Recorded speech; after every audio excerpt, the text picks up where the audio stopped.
Hi friends, it's good to see you. I'm Miss Fiona. I'm here at the Caldwell Library, and this is the 6th in our series of 6 programs for the summer called Rhythm and Rhyme. So I would like to encourage you to sing with me. We are going to sing our hello song. We're going to do If You're Happy and You Know It. We're going to clap. Second time we're going to nod our head. Third time we're going to shout hooray.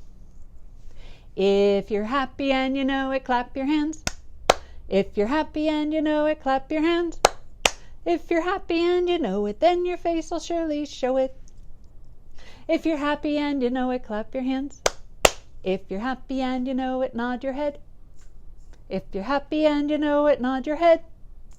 If you're happy and you know it, then your face will surely show it. If you're happy and you know it, nod your head.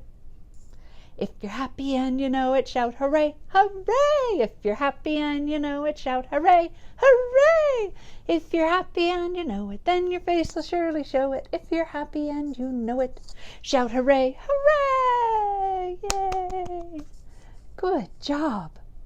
Today we are going to do this a little bit different. I've got, parents, it's a little more complicated of a instrument that we're going to make today, but I hope you like it.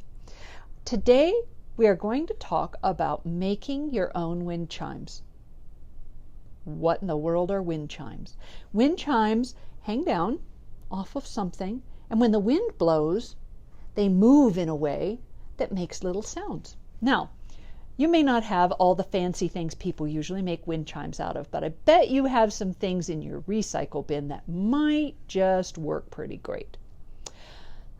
Do you ever eat food that comes in cans? I do. You could save the cans. Sometimes they're little cans, medium cans, bigger cans. You might even have big cans. That'd be fun.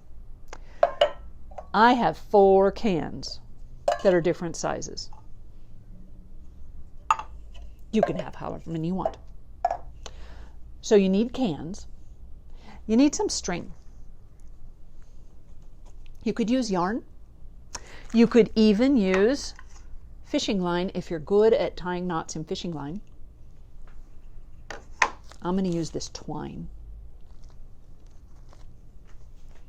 You're going to need something to hang your wind chimes from. Some people like to hang their wind chimes from a circle. You could use an embroidery hoop, or you could take a hanger and you could just bend the wire. Parents, this is a fun project for kids to realize that they can bend wire. You got to be careful though, because sometimes then all your hangers will start disappearing as they make things from wire. But you could untwist the top and you could twist this into a circle, or you can just hang things from your hanger. And then it's already ready to hang. Woo! Aren't you smart? I'm going to use a stick I found in my yard. I had to cut off the ends a little bit, kind of make it the right length that I wanted.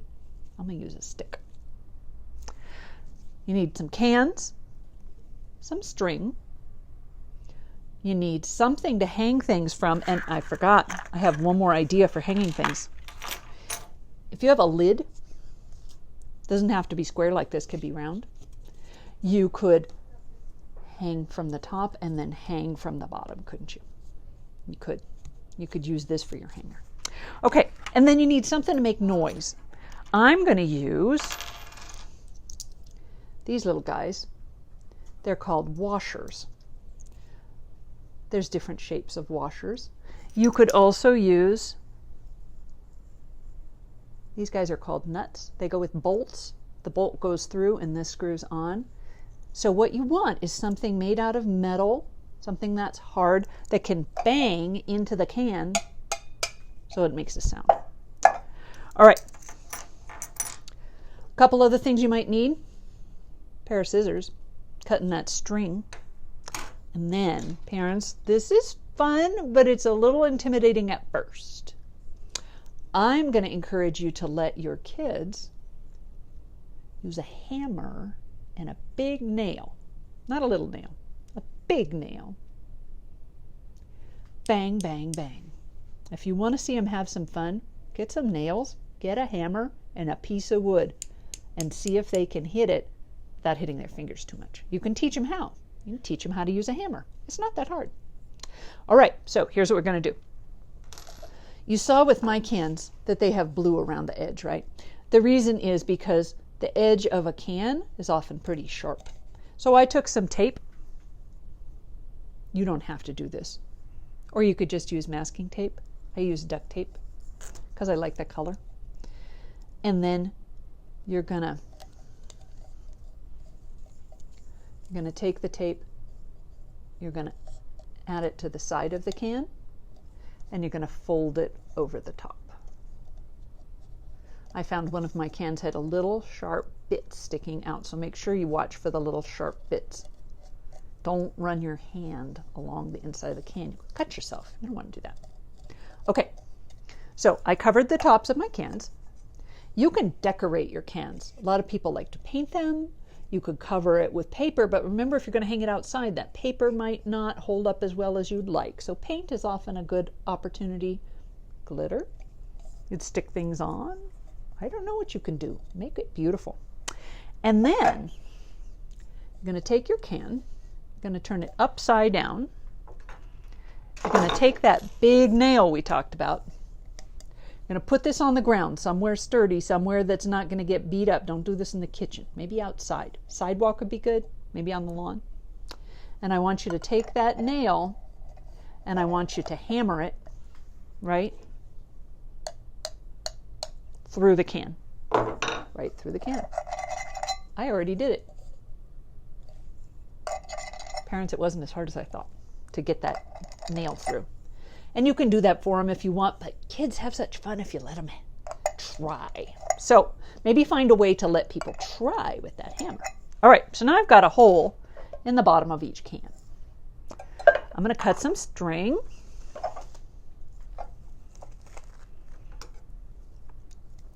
And I need to do two things with this string. One is I need to attach it to whatever it is my wind chimes are going to hang off of. But I also need to attach it to the thing that's going to make the noise. Another thing you can do that I'm not going to do is you can hang maybe CDs or something off the bottom of your string so that when the wind blows, it kind of blows those CDs. Mine isn't going to have a flap that catches the wind. I'm just going to let the wind hit the cans. They're pretty big. All right, you can show your kids how to tie knots. This is going to be good practice. All right, so you're going to tie a knot, and then you're going to need another knot that's going to be pretty big, right? You need a big knot so that it doesn't go through the hole in the top of your can. And you might have to talk about knots. When is a knot not a knot? Let's see. I'm going to see if I can make my knot big enough so it doesn't pull through that hole first off.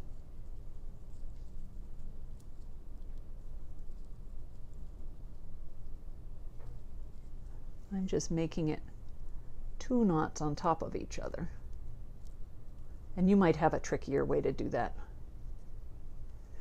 And then we're going to practice threading. So many different skills in this project. I'm going to take the very end of this twine. Now, twine and yarn, they tend to unravel. So you might find a way to help your kids get that through the can. And we're going to see if we can do this from the, I think I might have to do it from the top. I'm going to stick it through the top part. Okay? If I try sticking it through the bottom, which is really the way it should go, it's going to be really hard. So, if you tie things on after you get the twine through, you can be smarter than me. See, look what happened to me. I have this on the top, but I really want it on the bottom. However, I can show you this now. See how the knot is big enough it doesn't go through the hole? All right. So I would have to be really tricky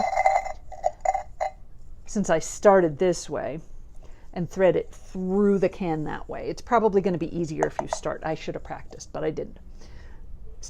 Go down through the can and then tie on your your little noisemaker here. All right?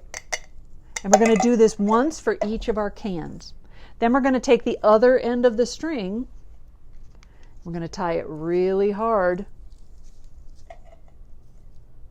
to whatever it is, a hanger or a stick. And then you're going to hang that up. And when the wind blows, those cans are going to bang together. It's going to be wonderful. If you make one of these, take a picture. Send it to infolibrary@cityofcaldwell.org and tell them it's from Miss Fiona. I would love to see. All right. We are going to do a couple rhymes because we always do a couple rhymes. I want you to think about these two things. This is a cat, and this is a bonnet. No.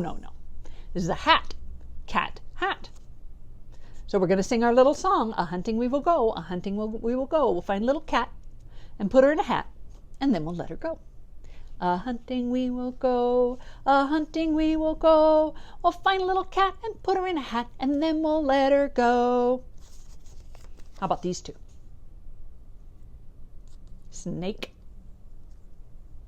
banana. No. Snake, rake. A hunting we will go, a hunting we will go. We'll find a little snake and put him on a rake, and then we'll let him go. How about this one? Dog, log. A hunting we will go, a hunting we will go.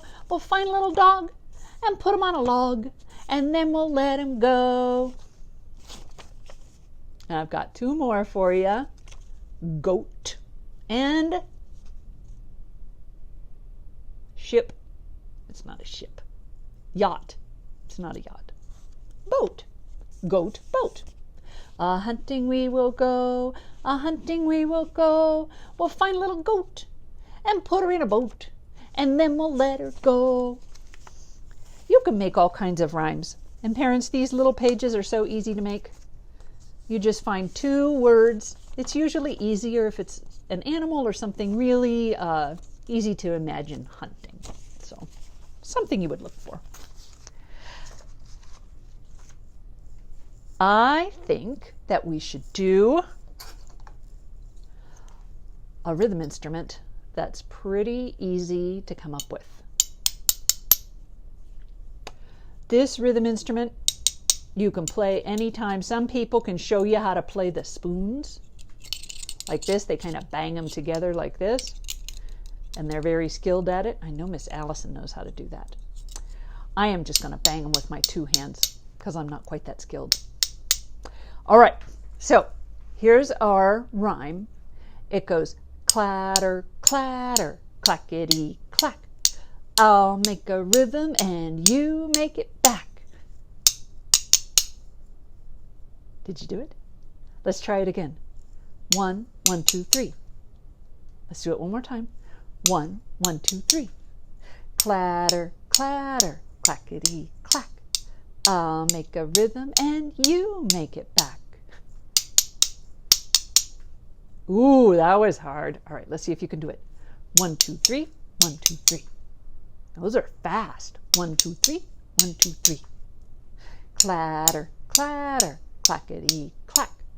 I'll make a rhythm and you make it back. All right, here we go.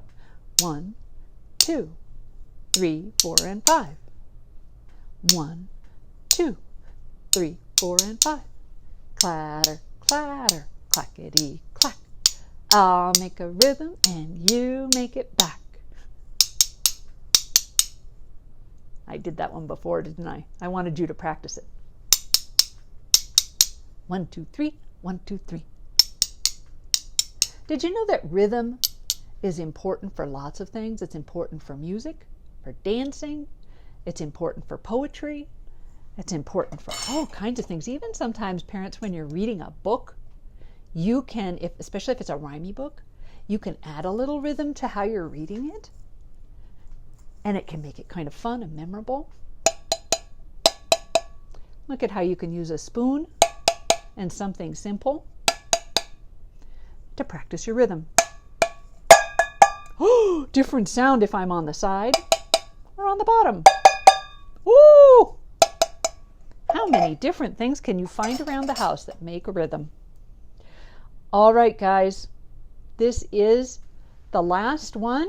So we are going to do our goodbye rhyme. Here's how you do it. You reach down low and you reach up high and you blow a kiss and you say goodbye. All right, here we go. Reach down low, reach up high, blow a kiss, and wave goodbye. I'll see you guys in the fall. Have a great summer.